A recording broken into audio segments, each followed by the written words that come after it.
Hello, everybody. Welcome back to another light novel review. Today, I am finally getting around to reviewing Sword Art Online Progressive Volume number 1. And I mean, you're probably thinking to yourself, whoa, Justice, it's not even the weekend yet. Well, believe it or not, this week I'm going to try and do 2 light novel reviews. This one right now and my next one, hopefully, on this weekend. You know, if you've watched that video on all the books that are releasing in December, there's just too much. Like, I've got to get caught up. I still have I've still got 6 books on my shelf that need to be read, and that's not including the one I'm reading after this one. So I'm going to try and cram a little bit more in there. And if my voice sounds a little odd, I do apologize. I've got a little bit of a head cold. So anyway, let's talk about Sword Art Online Progressive, Volume number 1, Reki Kawahara's retelling of the Aincrad story from the original Sword Art Online series. So, a little bit of backstory just in case you're not familiar. Sword Art Online, of course, the very first book, volume number 1 in the proper series, was actually an entry into, I think it was the Dengeki novel series, into a contest. And Kawahara, in order to qualify, in order to be able to submit it, it had to be a complete book, meaning that it actually had to have an ending. So he couldn't sort of put in something that was the start of a long, expansive series. And of course, it went on to win, and he got his book deal, and the rest, as they say, is history. But it left him in a bit of a quandary because he wanted to continue the series, obviously, but he really couldn't because, well, he'd already finished the Aincrad story. So that's how we ended up with, like, Gun-Gale Online, Alfheim Online, the Alicization storyline that's about to start next month in Sword Art Online. So we get all these different stories, but Kawahara himself has actually said the one thing that he really regretted was that there was such a huge story to tell about that journey and the perilous battles that had to be fought to get all the way from the first floor up to where they ended in Sword Art Online, the Aincrad story.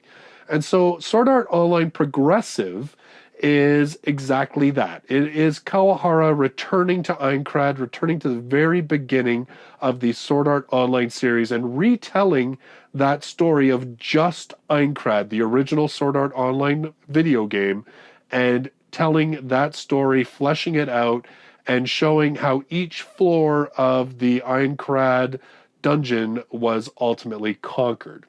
So volume number 1 starts just a couple weeks after the Game of Death, as it should be said, has been started. So it's just started now that the 10,000 people were trapped in the game when it went live. They've been told the only way that they can escape is to fight their way through the Aincrad maze or dungeon all the way to the 100th floor, defeat the dungeon, and that is when whoever has survived will be set free. If you die in the game, you die in real life. If someone in real life tries to unplug you from the game, you die. And so we start on the first floor. And this book tells how the first and second floors are conquered. Now, of course, it introduces a couple of characters that if you're familiar with the Sword Art series, you will instantly recognize, but it's a little bit different. So, in the original Sword Art, Asuna and Kirito really didn't meet until later on. I mean, they said that in the book, I believe Kirito says that he had met Asuna sort of a couple times just as part of like raids or stuff like that, but they really didn't really have much of a relationship. In this book, Asuna and Kirito meet while on the first floor. In fact, it's one of the very first things that happens in the book.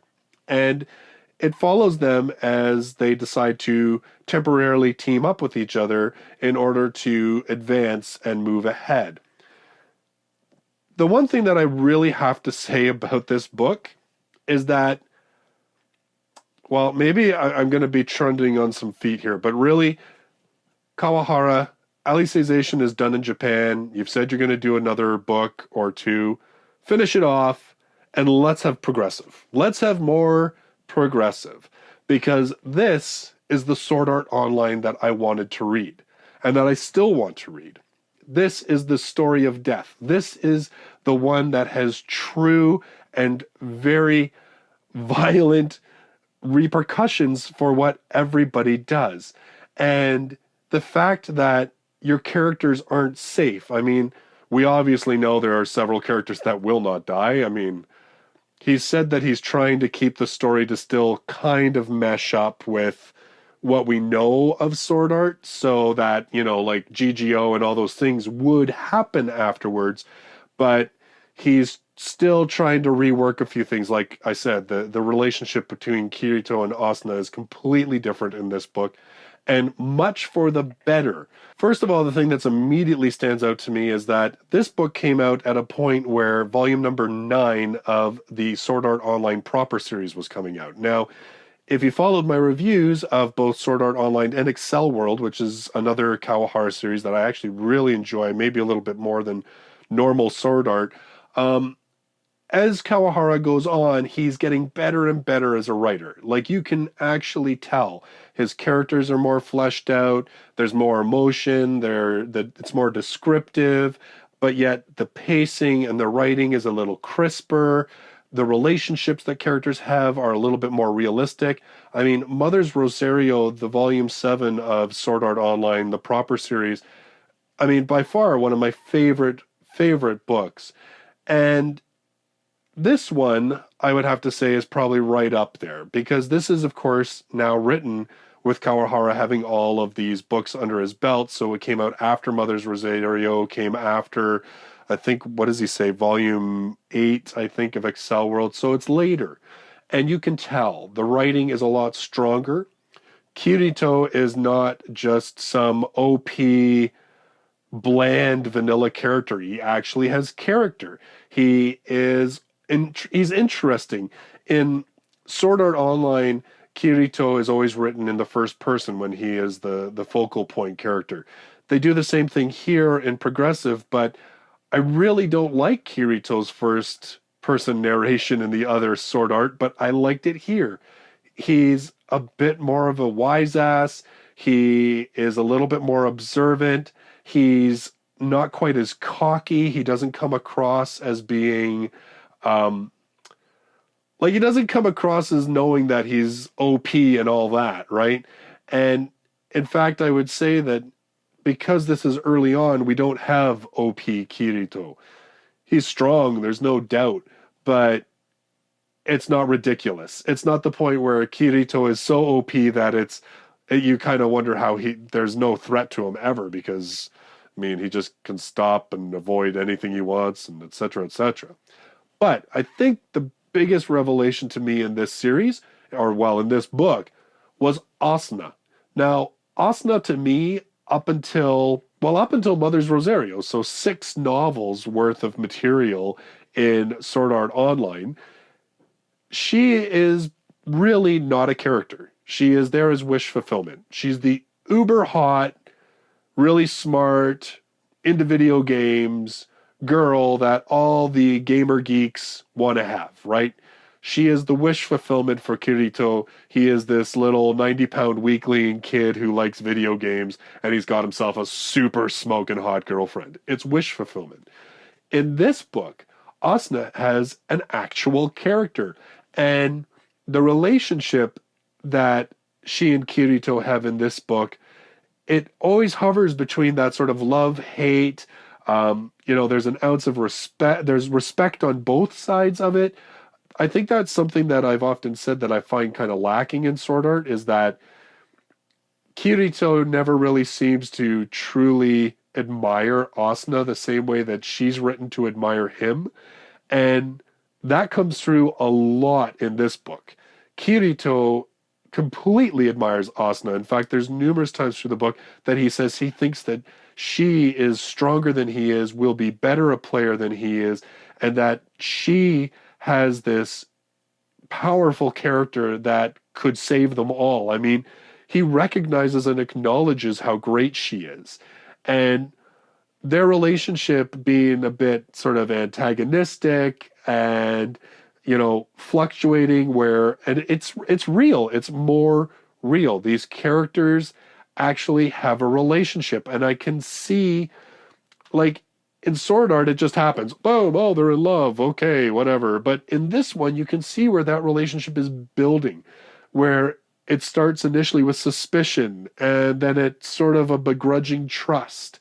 And, it just keeps sort of building on itself and growing. And you can see that these characters could actually get together because from both of their points of view, you're actually seeing how much they admire each other and that they see goods in each other. So, in short, progressive, I mean, really, this is the series we should have had.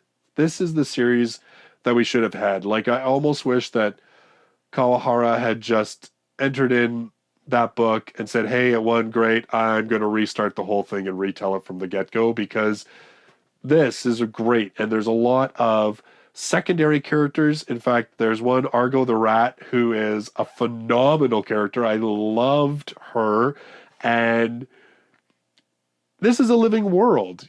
This puts you into Aincrad. I've always felt like Aincrad was one of those things that was rushed, and there wasn't enough about the actual game aspect of it, and it felt like, other than just the setup of it, it really felt like a very rushed little fantasy book.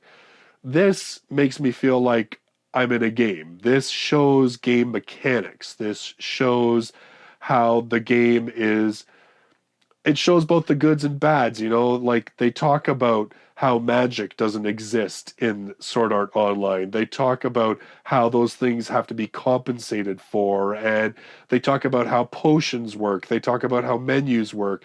I mean, there is so much game element in this book that it really brings this story far better together because it marries all the elements that Sword Art has always promised. It has actually really great characters. It has really good action. It has characters that have very real relationships to each other. And it brings in that aspect of gaming that you really do feel like these people are trapped in a game. It's very, very clear and prevalent. And I was surprised. I'll admit it, guys. I have had this sitting on my shelf for a long time. And I think I put it off because I had read a lot of the other Sword Art Onlines. I'd seen the anime, and I think I was a little burned out on Sword Art, and I wasn't ready to read it, especially because this first volume is over 350 pages, which, I mean, isn't super long, but it is a lot longer than your average light novel. So I think between the length of it and, that I was kind of like, yeah, Aincrad, been there, done that, I put it off. I kind of regret that now. I kind of wish I had read this sooner. I mean, I burned through it in 2 days. I really begrudgingly put this down when I had to. I don't know what else to really say other than if Sword Art Online sounded good to you, but you were hesitant because a lot of people said, "Oh, the Sword Art Online, the other books aren't great," blah blah blah. Pick this up. There are, I believe, 4 volumes. I think the fourth volume was just released in English, but I would have to double check that. But I know that either it has just been released or it's coming very soon. But I'm pretty sure it came out like a month or two ago. If I'm wrong, I apologize. But like I said, either it's out or it's coming really soon. We've actually caught up to Japan. I don't think Volume 5 has been released yet in Japan. Again, if you know different, please feel free to put that in the comments. So we've caught up. Kawahara is currently doing one of these a year. I mean, that's what he says in the comments or like in the acknowledgments at the end, which is really unfortunate because if he's doing 1 to 2 floors per book, that means that this series is going to be at least 37 or 38 volumes long. And if he does one a year, then I'm probably going to be dead before this series is over. I'll be sitting in the nursing home reading my Sword Art Online. But in any case, so guys, I mean, I don't know what to tell you other than that. It's really good. You all told me, and I said, okay, I believe you. I'll check it out. I'm glad I did. I regret that we didn't get this series right from the start because I really think this is what it could have been this would have really, really set off Sword Art Online in terms of I think the anime would have been better. I think that the book sales would be better because, as I said, we're at a point where A, Kawahara's writing is a lot stronger. B, because he's lived with these characters and dealt with these characters so long that it seems like he's bringing all these elements into them that he almost wishes he had done from the start, right? You can almost, as you're reading it, you can almost feel like this joy as he's writing these characters and these events that he's always known and wanted to tell everybody, but hasn't, right? Because he's been doing all the other series. So Sword Art Online Progressive, absolutely pick it up if you like Sword Art. And as I said, if you're humming and hawing about the Sword Art Online, the proper series, I got to be honest, guys, I think I would just bypass it and go right for Progressive.